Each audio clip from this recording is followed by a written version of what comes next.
Bismillahirrahmanirrahim. Assalamualaikum warahmatullahi taala wabarakatuh. Dan pada hari ini kami akan membentangkan laporan projek kami yang bertajuk Pengajaran dan Pembelajaran Sains menggunakan Edmodo. Itu berkaitan dengan sifat-sifat jirim. Okey, untuk subjek amalan terbaik dalam pengajaran dan pembelajaran media baharu. Okey, nama ahli kurang kami terdiri daripada saya, Cikgu Rahim, Cikgu Azrul dan juga Cikgu Saiful. Jadi kami akan bagikan kepada 3 orang pembentang, iaitu yang pertama sekali Cikgu Azrul, Cikgu Saiful dan juga saya. Untuk pembentangan yang pertama, saya akan buat dulu, iaitu saya akan cover untuk objektif pembelajaran, strategi pembelajaran, aktiviti pembelajaran, media baharu, kemahiran saintifik dan juga pengalaman pembelajaran. Okey, seterusnya oleh Cikgu Azrul, dan pembentangan yang terakhir adalah daripada Cikgu Saiful. Okey, saya mulakan dulu. Sains tahun 5 sifat jirim. Objektif pembelajaran yang kami buat pada hari ini adalah untuk mengitlak bagaimana air boleh wujud dalam 3 keadaan jirim dengan menjalankan aktiviti ataupun eksperimen.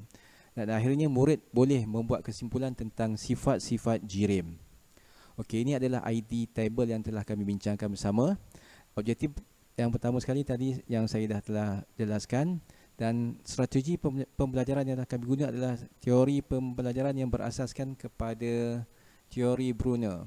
Okey, ini adalah berkaitan dengan teori Brunner yang telah dibuat pada tahun 1965, di mana dia merupakan satu teori pembelajaran berasaskan kepada inquiry. Iaitu dia bahagian kepada 5 bahagian, iaitu yang pertama sekali bertanya, menyiasat, mereka cipta, perbincangan dan juga kesimpulan. Berdasarkan teori ini saya lebih sesuai supaya digunakan untuk kami buat objektif pembelajaran berdasarkan eksperimen. Iaitu eksperimen yang kami buat pada hari ini adalah berkaitan dengan perubahan keadaan jirim. Okey, ini adalah, kalau kita lihat kat sini adalah ringkasan aktiviti harian. Okey, ringkasan rancangan pengajaran harian yang telah kami susun. Okey, kita boleh ikut kepada dia punya warna ni. Okey, kalau kita lihat warna kuning bertanya. Okey, so murid akan ditunjukkan oleh satu tayangan video dalam laptop di mana murid akan ditayangkan dan murid akan melihat, akan bertanya apa yang mereka boleh dapat. Dan kemahiran proses ini adalah memerhati.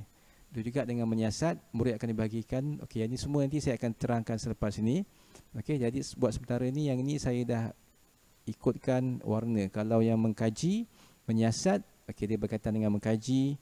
Dan untuk kemahiran saintifik dia berkaitan dengan mengelas dan juga mengukur ruang dan masa.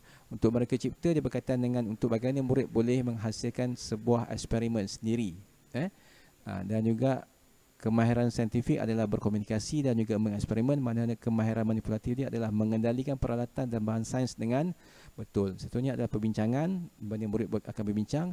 Untuk kemahiran saintifik, mereka akan mengumpul dan membincangkan data, dan mereka akan membincangkan bagaimana cara nak membersihkan peralatan dan bahan sains dengan betul. Dan akhir sekali adalah refleksi.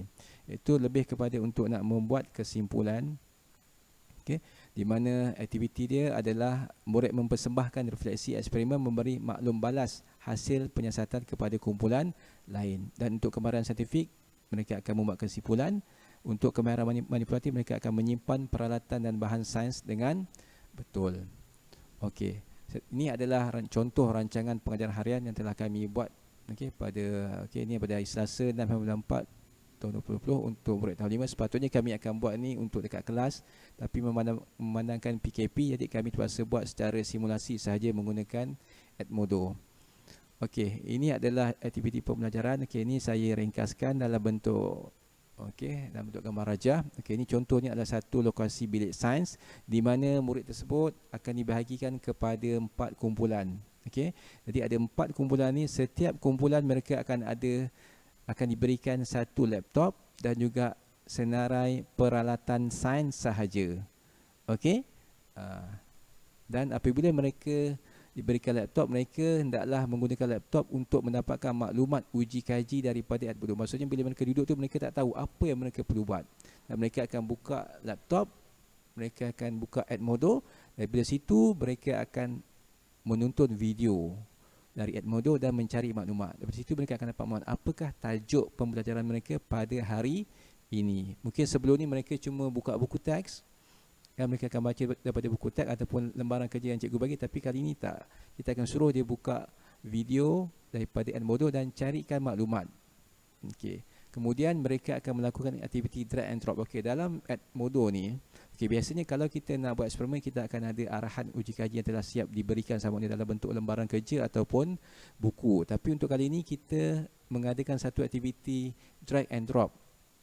Contoh, okay, ini adalah contoh yang biasa kita bagi, tapi dalam ni kita dah ubah. Kita lihat kepada langkah-langkah. Okay.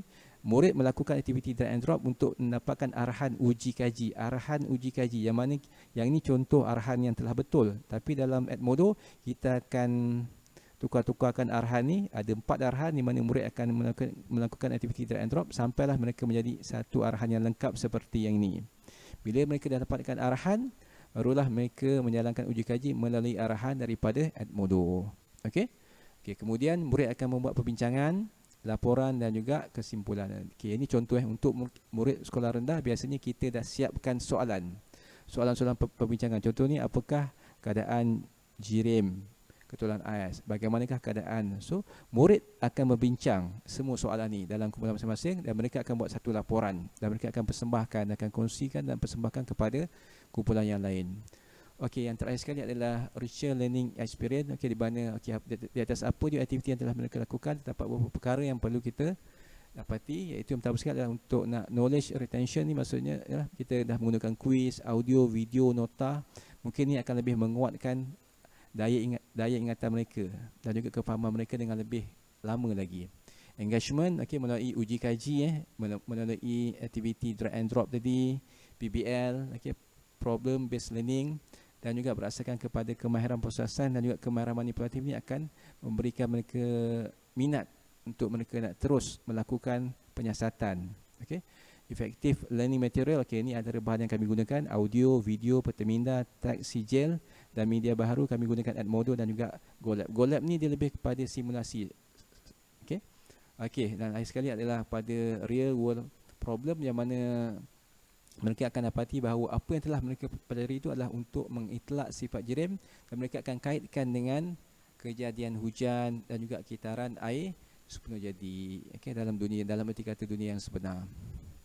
Okey, sekian daripada saya, Cikgu Rahim, dan persembahan pembentangan seterusnya akan disampaikan oleh Cikgu Azrul. Sekian.